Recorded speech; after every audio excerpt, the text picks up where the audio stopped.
Hallelujah. आइए प्रार्थना के द्वारा आज की सभा की शुरुआत करें।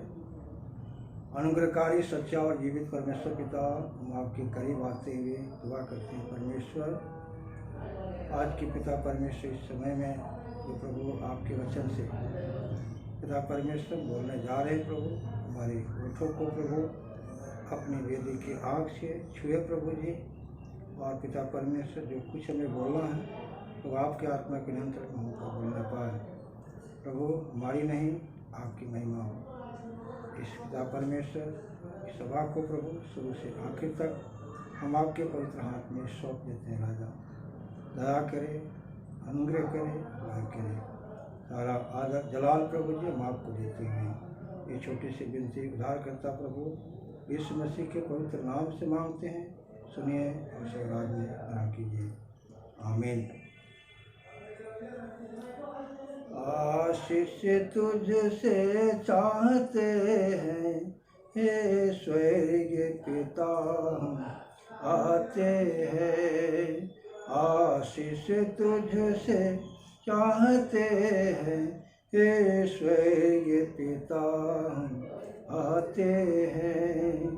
कोई खूबी है लियाकत, बख्शो हमको अपनी ताकत।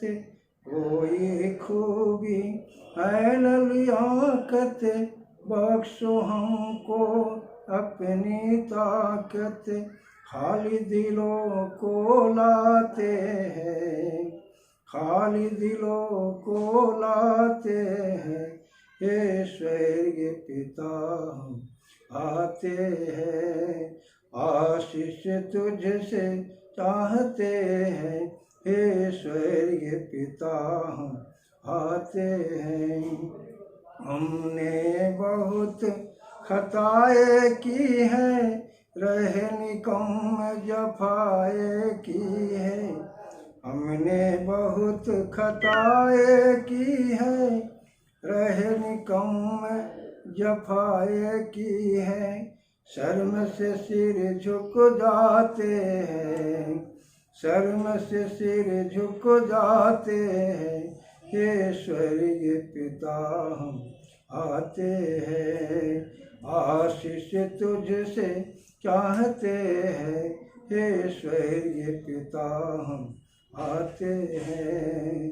बंदे को तू कभी न भूले, दुख सहे दुनिया में तूने।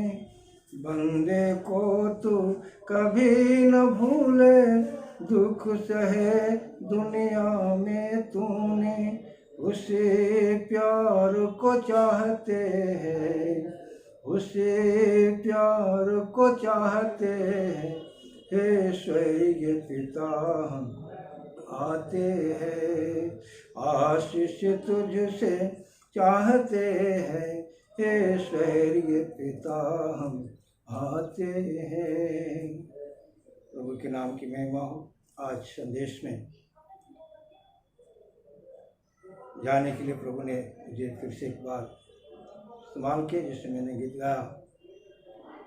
मेरे अंदर कोई खूबी नहीं, कोई कमालियत नहीं, कोई काबिलियत नहीं, बल्कि ये परमेश्वर का प्रेम को बांटने के लिए परमेश्वर की दया है, अनुग्रह है। और आज का मेरा संदेश का टॉपिक है आशीष देने की सामर्थ्य। परमेश्वर के जब हम अधीनता में, परमेश्वर की हजूरी में जब हम आते हैं, परमेश्वर की आज्ञाओं को पालन करते हैं, तो परमेश्वर ने हमें आशीष देने की सामर्थ्य दिया है। उसके द्वारा हम दूसरों को आशीषित कर सकते हैं।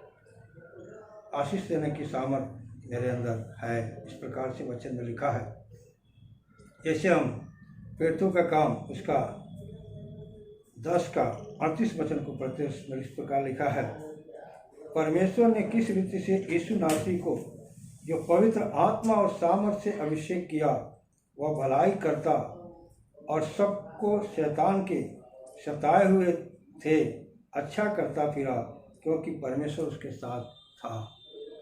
यहाँ पर हम देखते हैं प्रभु यीशु मसीह के बारे में, प्रेरितों के काम में इस प्रकार से पतरस जो है बोल रहा है,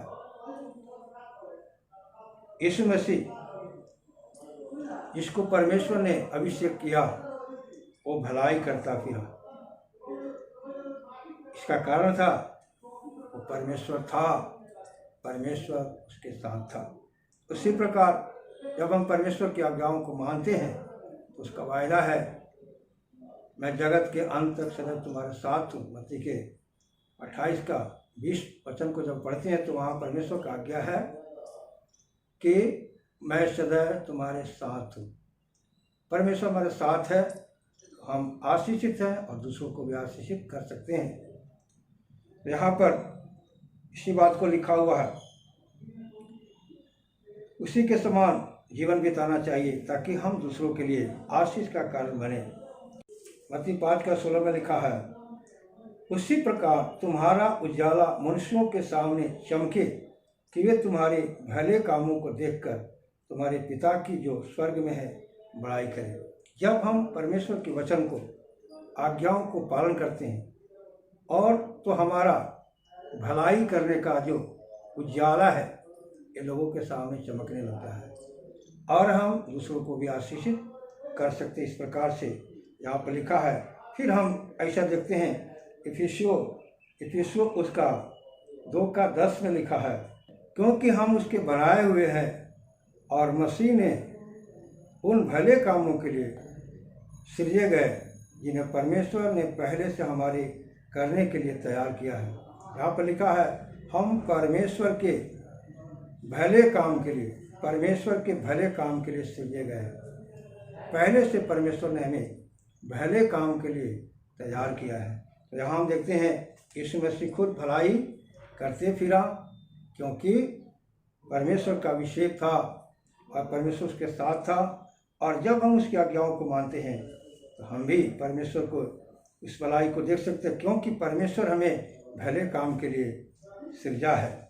और जब हम पहला तीमुथियुस उसका 6 का 18 को देखते हैं तो उसमें लिखा है, 6 का 18 में इस प्रकार से लिखा है, वे भलाई करे और भले कामों में धनी बने और उदार और सहायता देने में तत्पर हो। यहाँ पर लिखा है, वे भलाई करे और भले कामों में धनी बने। हमें धनी बनना है तो भलाई करने में धनी बनना है। इसलिए हम जब धनी बनते हैं तभी हम दूसरों को आशीष दे सकते हैं। जब हमारे पास भलाई करने का धन नहीं रहेगा तो हम कैसे कंगालों को धन दे सकते हैं, कैसे जरूरतमंदों को हम आशीषित कर सकते हैं। इसलिए हमें भलाई करने में हमें धनी होना बहुत ही जरूरी है। और हम दूसरा तीमुथियुस 3 का 17 को पढ़ते हैं तो इसमें लिखा है, क्योंकि परमेश्वर का जन सिद्ध बने और हर एक भले काम के लिए तत्पर हो जाए। यहाँ पर लिखा है, परमेश्वर का जन, परमेश्वर के लोग सिद्ध हो यानी पवित्र हो और हर भले काम के लिए वो तत्पर रहे, हमेशा सावधान रहे, हमेशा तैयार रहे।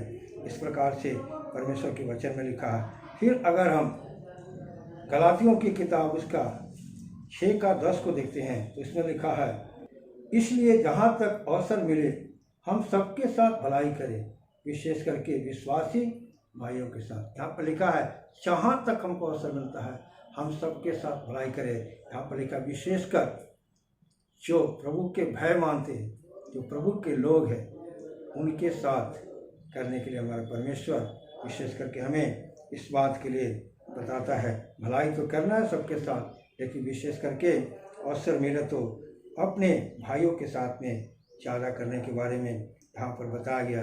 दूसरी बात हम देखते हैं, जो उत्पत्ति की किताब उसका 12 का 2 पद को जब पढ़ते हैं तो उसमें लिखा है, उत्पत्ति 12 का 2 पद, और मैं तुझसे एक बड़ी जाति बनाऊंगा और तुझे आशीष दूंगा और तेरा नाम महान करूँगा। तू आशीष का मूल होगा। यहाँ पर अब्राहम को जब परमेश्वर ने बुलाया तो वहाँ उसके साथ जो प्रतिज्ञा किया हुआ है वहाँ पर लिखा हुआ है, मैं तुझे एक बड़ी जाति बनाऊंगा और तुझे आशीष दूंगा और तेरा नाम महान करूंगा और तू आशीष का मूल होगा। तू आशीष का मूल होगा। इसलिए यहाँ पर लिखा है हम आशीष देने का मूल है। परमेश्वर का वंशज होने के नाते, परमेश्वर का बुलाहट होने के नाते, जिस प्रकार परमेश्वर ने अब्राहम के द्वारा जो प्रतिज्ञा किया वो प्रतिज्ञा हमारे साथ भी है। जब हम परमेश्वर की बुलाहट को सुनकर परमेश्वर के पास आए हैं, परमेश्वर की आज्ञाओं को पालन करते हैं, भलाई करने के लिए तत्पर रहते हैं, तो स्पष्ट लिखा है तो आशीष का मूल होगा। तो इस प्रकार से हम देखते हैं वचन में प्रार्थना आशीष पाने के लिए निश्चित मार्ग है। प्रार्थना दूसरों का आशीष देने का एक महान साधन है। प्रतिदिन की आशीष प्रार्थना को भर दे और उस जबरदस्त सामर्थ्य को धारण करे जो परमेश्वर ने हमको दी है। इसलिए हम इस कार्य के लिए प्रार्थना करें, इस कार्य के लिए तत्पर रहे। इसलिए याकूब के पत्री में लिखा है, याकूब जैसे बताता है, हम केवल बोलने वाला नहीं बल्कि करने वाला हो सके। क्योंकि अगर हम विश्वास करते हैं और विश्वास के साथ अगर कर्म नहीं होता है तो हमारा विश्वास मरा हुआ है। इसलिए हमें जब इस यीशु मसीह पर विश्वास करते हैं, परमेश्वर के वायदा पर विश्वास करते हैं, तो परमेश्वर ने हमें भलाई करने के लिए जो हमें सृजा है, जो बनाया है, हम निश्चित भलाई करें और एक दूसरे के सामने हम परमेश्वर के वचन को, उजाला को अपने जीवन में लागू करें, चलकर प्रमाणित करें, ताकि हमारे पिता को जो स्वर्ग में है उसको लोग बड़ाई करें। यहाँ पर वचन हमें ये बताता है हम आशीष देने की हमारे अंदर सामर्थ्य है। जब हम परमेश्वर को वायदा को पूरा करते हैं और परमेश्वर हमारे साथ रहते हैं तो हमें आशीष देने के लिए जो मूल ठहराया है हम आशीष देंगे। और ये प्रार्थना के द्वारा, प्रभु के वचन को पालन करने के द्वारा संभव है। परमेश्वर इस वचन से आशीष करें। प्रार्थना करेंगे। स्वर्गीय पिता, हम आपको धन्यवाद देते हैं तेरे वचन में जिससे हमने देखा प्रभु पिता परमेश्वर आपने भलाई करता फिरा। पिता परमेश्वर ज़रूरतमंदों को, लोगों को पर भलाई किया। इसका कारण था आपका ऊपर अभिषेक था और परमेश्वर आपके साथ था। जिस प्रकार पतरस जो है 10:38 में प्रभु जी बता रहा है, पिता परमेश्वर वचन के आधार पर प्रभु हम भी भले काम के लिए सृजे गए हैं, इसलिए हम भलाई करने में धनी हो और प्रभु आपको नाम को रोशन करें और आपको महिमा दें। सारी बातें प्रभु जी हम आपके हाथ में सौंपते हैं। ये छोटे से दुआ उद्धार करता प्रभु यीशु मसीह के पवित्र नाम से मांगते हैं, सुनिए और सुराज में ग्रहण कीजिए। आमीन। और